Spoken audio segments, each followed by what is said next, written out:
This is a video for instructions on using Photoshop to create a technique we call color pop. An example on the screen is when you take a photo. Here's the original photo, unedited, and what you do is you create parts of the photo in black and white and leave parts of them in color to create a pop-out effect. So I'd like to show you how I begin. I'm going to go ahead and close this, delete that layer, and start again so I can show you from the beginning. All right, to do this a little more quickly, because that one you just saw took me a little bit of time to do, I'm going to crop in a little bit closer and get just a tiny bit more focused on just this part of the subject. Okay, and actual pixels, how about just fit on screen? Okay, there we go. It's a little fuzzy, so just to kind of sharpen this up, you could do this also, let's see, sharpen tool, that's what I'm looking for. Sharpen, that's enough, just for now. Alright, so step one of the technique, once you have your photo open, you've decided where you want to put color and where you want to kind of make the rest fade into the background in black and white. We're going to use an adjustment layer. So start with the adjustment layer tool on the layers palette. I've moved mine up close by here. It's usually down on this toolbar over here. Click this little symbol right here, create new fill or adjustment layer. Choose hue and saturation.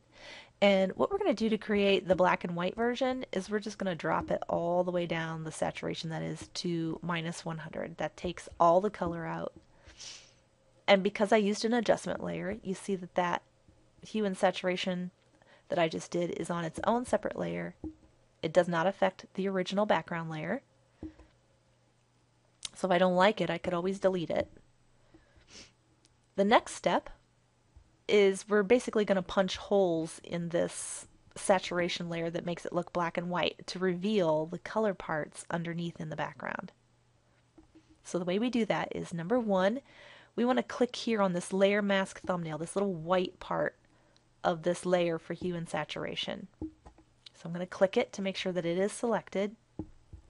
And then over here on the toolbar where my swatches are, I want to make sure they're black and white. Black is the foreground, white is the background. And to just double check and make sure, didn't mean to click that, sorry. I'm going to click this little button right here. Okay, that makes sure that it's black and white. Make sure black is on the top. Then we're going to go to our paintbrush, and you can set it to be any size you want. I think maybe I'll go just a tiny bit bigger, just to save time. And what I'm going to do is just cut out the top of her uniform here that's in Laker blue and red. And because I'm black and because I'm clicked on this little white square here in the hue and saturation layer, when I start painting over top, it's actually punching holes in that hue and saturation layer. And I can just carefully punch out just the uniform. I don't even want her face or any of her flesh tones or anything. I just want the uniform. So I'm gonna make my brush bigger and smaller to fill in those little areas.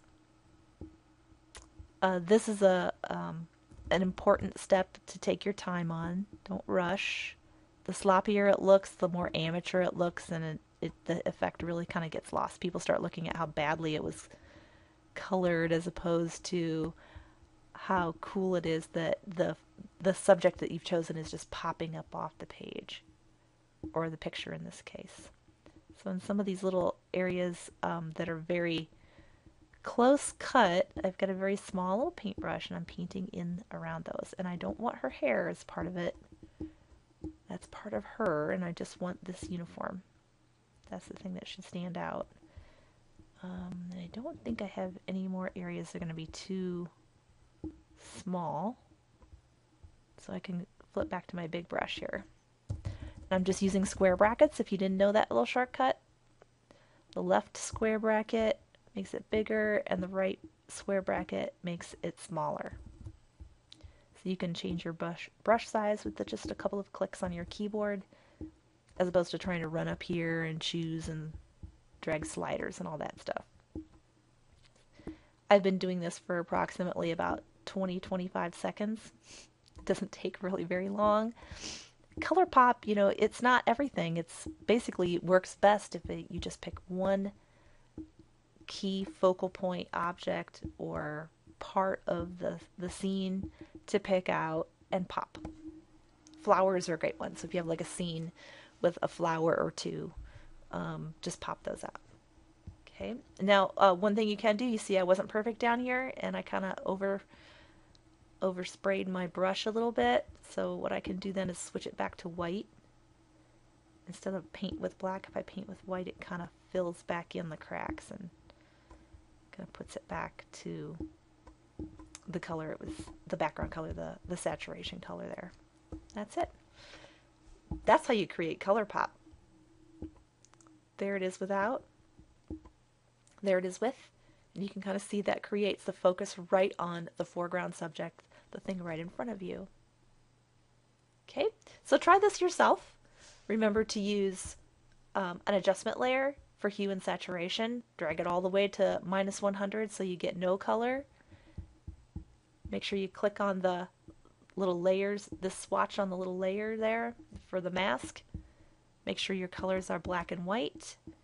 Use your paintbrush and just kind of punch holes in that layer. And there you have it. Try it. See if you like it.